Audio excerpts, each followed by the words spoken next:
Remue ménage. Remue ménage.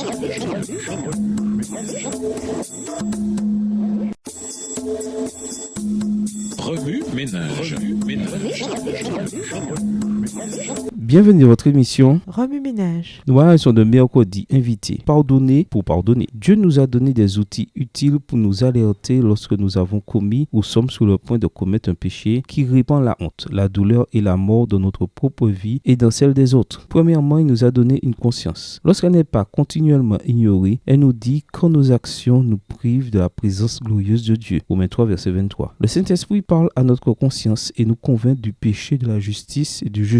Jean 16, verset 8. En d'autres termes, l'Esprit nous avertit du péché et nous prévient du jugement à venir, mais il nous donne aussi la force de vivre selon la justice pour Dieu. Deuxièmement, Dieu nous a donné sa parole, notamment les 10 commandements, Exode le chapitre 20, et le sermon sur la montagne, Matthieu les chapitres 5 à 7, dans lequel Jésus développe et approfondit notre compréhension de la loi de Dieu pour que nous puissions identifier clairement le péché. Si vous voulez vraiment savoir comment un disciple de Jésus doit vivre, lisez attentivement ces 3 chapitres de Matthieu. Vous êtes-vous déjà demandé ce qui arrivait au péché lorsque les Israélites les confessaient et les déposaient sur leur sacrifice? Selon Lévitique 4, les péchés d'un individu étaient transférés dans le sanctuaire par le sang versé du sacrifice, versets 5 à 7. Autrement dit, le sang purifiait et contaminait à la fois. Il purifiait le pécheur, mais contaminait le sanctuaire. Le prêtre entrait dans le sanctuaire avec le sang et l'aspergeait 7 fois devant le rideau qui séparait le lieu saint du lieu très saint. Ensuite, il enroignait les cornes de l'autel des parfums. En raison de cette pratique, le peuple était purifié et pardonné par le sang des sacrifices. Mais au fil de l'année, le sanctuaire devenait de plus en plus contaminé par les péchés du peuple. C'est pourquoi un jour spécial des expiations était nécessaire pour le purifier. Lévitique 16. Dieu donne l'exemple du pardon et apprécie que son peuple l'exerce. Bien que le pardon ne soit pas facile et qu'il exige souvent des sacrifices incroyables, Dieu attend de ses enfants qu'ils l'imitent, qu'ils pardonnent aux autres parce qu'il nous pardonne. Matthieu 6, versets 14 et 15, Luc 11, verset 4. En fait, dans Luc 17, versets 3 et 4, il ordonne afin de penser que Dieu est dur dans son exigence. Rappelons-nous que nous ne sommes pas seulement des victimes, nous sommes aussi des bourreaux. Si vous êtes un pécheur, et nous le sommes tous, alors vous n'avez pas seulement fait du tort à Dieu, mais aussi à vos semblables. Cela ne signifie pas que votre douleur n'est pas réelle et que le pardon est facile, mais simplement qu'à la lumière du calvaire, la manière dont nous devons vivre a été clairement définie. Souvenez-vous des paroles déchirantes de Jésus sur la croix. Père, pardonne-leur car ils ne savent pas ce qu'ils font. Luc 23, verset 34. Cette prière ne s'adressait pas seulement aux Romains ou aux Juifs, mais s'adresse aussi à vous et à moi. Prendre la croix et suivre Jésus inclut très certainement le fait de pardonner à ceux qui nous ont fait du tort. Lorsque nous découvrons la bonne nouvelle du pardon inscrite dans l'Évangile, nous avons l'obligation de rendre la pareille à ceux qui nous entourent. Il est presque impossible de trouver une personne qui, ayant fait l'expérience de la profondeur de la grâce et du pardon de Dieu dans sa vie, ne pardonne pas à son tour. Remue ménage, méditez de nouveau Lévitique 4, les versets 27 à 31. Où voyez-vous Jésus dans ce passage? Si nous trouvons qu'il est particulièrement difficile de pardonner à une certaine personne ou un certain péché, que devons-nous faire pour y arriver? Que vous dit Jésus par ce passage? Comment réagissez-vous en voyant Jésus de cette manière? Au revoir. Et à demain si Dieu veut.